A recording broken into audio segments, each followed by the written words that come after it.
It can be funny, the stuff that sticks with you over time. In the case of Mauricio Pochettino, there is one memory in particular. It dates to September 2016 in the moments before a Tottenham press conference. When a few of us were watching an old video, the idea with these things is to find some kind of reference point before taking your seat and then hoping for a little gold in the manager's recollections. On this given occasion, ahead of a match that was approaching between Spurs and Manchester City, it was geared around his past duels with Pep Guardiola, which had led us to replays of a game in 1997 when Pochettino's Espanyol beat Barcelona. You can see how our wheels were turning. But early in the clip a different encounter caught the eye. It was Pochettino thundering into a challenge on Ronaldo, El Fenomeno, the original and best. Wouldn't get away with it now, obviously. Pochettino went through the ball, through the man, and his boot ended up shoulder high. Ronaldo looked like a man who had received the letter and received the posties van, too. Anyway, while we were watching, Pochettino came down the stairs at Tottenham's training ground and joined the viewing party. Staring at the laptop, he couldn't keep the grin off his face. At impact, he clapped his hands hard and laughed the mad laugh of a former defender who enjoyed the age of the reducer. It's a thought that returned in the past few days when he made comments in the US about the bloated state of Chelsea's squad just a couple of weeks out from the new season. He spoke of the massive and unbalanced touring party of 29 players, of the mess that it will inevitably cause for the dynamics and harmony, and the difficult mood that comes with leaving out 3, 4 or 5 men per game, especially when the meaningful fixtures get underway. Pointedly, he said, "I need to make clear we don't need a big squad." Mauricio Pochettino's 2016 Tottenham press conference has always stuck with me. It was geared around Pochettino's past duels with City manager Pep Guardiola. Right, it is hard to know exactly what we are dealing with here, whether it was one of those scenarios where he was talking openly to reporters, or one of those where he was talking to reporters but really he was addressing those above and around him. The decision makers, the true architects of a chaos that runs the risk of wrecking another campaign before it has begun. Again, hard to know, but quite easy to imagine, even a month into his formal tenure, because this is the Chelsea of Todd Boehly. Agents laugh about it, so do rival clubs, about the madness of an indiscriminate and disjointed approach to recruitment that meant a club could spend £600 million in a year and become far worse for it. And that makes you think about reducers, reducing the squad and putting a reducer on Boehly. Pochettino is an intelligent man and a fantastic coach. He saw what the place did to another who fit that description, Graham Potter, and what has been said about his players needing to change in the corridors. He would have noted, also, the exasperation in Frank Lampard's tone when he was back there.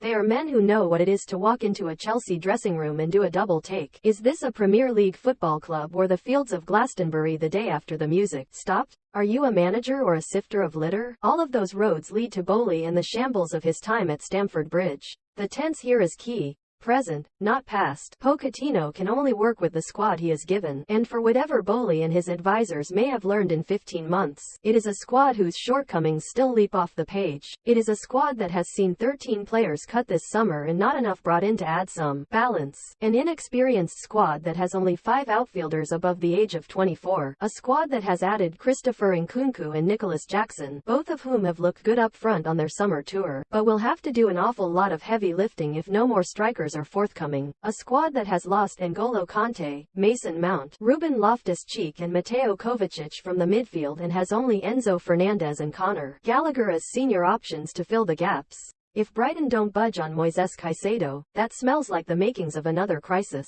In July, in the final fortnight before they open against Liverpool, a few of us were watching Pochettino's Espanyol beat La Liga giants Barcelona on a laptop. Pochettino, pictured managing Espanyol, joined us to watch a clip of him thundering into a challenge on Ronaldo, El Fenomeno, the original and best. So when Pochettino spoke the other day of needing to be tough, it felt like there was another dimension to it.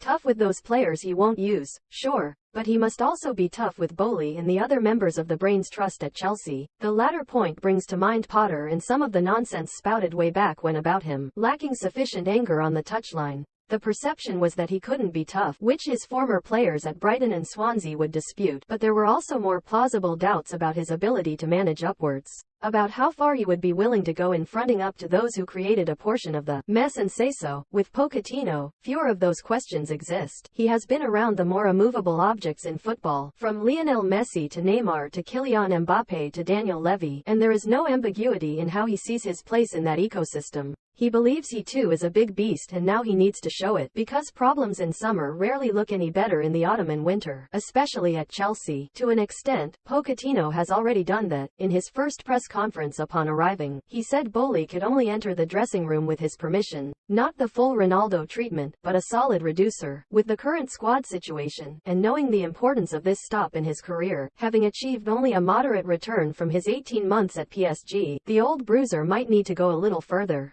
A little harder, a little higher with the studs.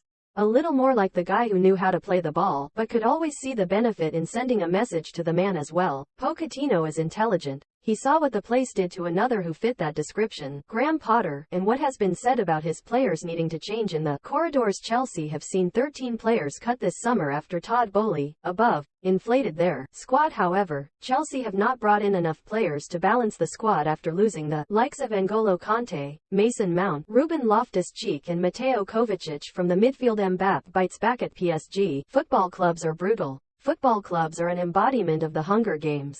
Football clubs will trade players like cattle and in a heartbeat will discard those that do not make the grade. With that in mind, Kylian Mbappé refusing to meet Al Hilal, and thereby costing PSG £259 million if he goes to Real Madrid for nothing next year, feels an awful lot like karma. Not necessarily what Jean-Marc Bosman had in mind, but mildly amusing in its way. Kylian Mbappé refusing to meet Al Hilal, and thereby costing PSG £259 million if he goes to Real Madrid for nothing next year, feels an awful lot like karma. No better inspiration for PD. A year out from the Olympics and the Boffins have been at it again with their predictions. Most interestingly, Gracenote's virtual medal table has Adam Peaty failing to make it 3 straight gold medals in the 100 meters breaststroke. It makes a lot of sense up to a point. His motivation has undulated wildly of late, because how do you inspire the man who has won everything? And that's before you factor in the past week, in which his heir apparent, China's Qin Haiyang, won 3 world titles and got ever closer to Peaty's records. Qin might well be the man to break one of Team GB's greatest Olympic streaks. But for my money, it is far more likely that Qin just relit a fire he won't be able to extinguish in Paris. Gracenote's virtual medal table has Adam Peaty, pictured above, failing to make it 3 straight gold medals in the 100 meters breaststroke. Qin Haiyang might well be the man to break one of Team GB's greatest Olympic streaks.